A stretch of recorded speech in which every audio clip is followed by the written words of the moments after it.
প্রিয় দর্শক, স্বাগত আমাদের চ্যানেলে। আজকের প্রধান শিরোনাম: আরবের হুঁশিয়ারি, ফিলিস্তিন না থাকলে ইসরায়েলও থাকবে না। আমরা আপনাদের জানাবো এই গুরুত্বপূর্ণ খবরের বিস্তারিত। সাথে আছি জুনায়েদ আহমেদ সৈকত। আরব লীগ সম্প্রতি এক হুঁশিয়ারি জারি করেছে, যেখানে তারা বলছে ফিলিস্তিন না থাকলে ইসরায়েলও থাকবে না।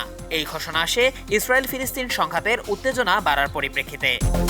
আরব লীগের এই হুঁশিয়ারির পেছনে কারণ হচ্ছে ফিলিস্তিনের জনগণের অধিকার ও তাদের রাষ্ট্রীয় স্বীকৃতির দাবি।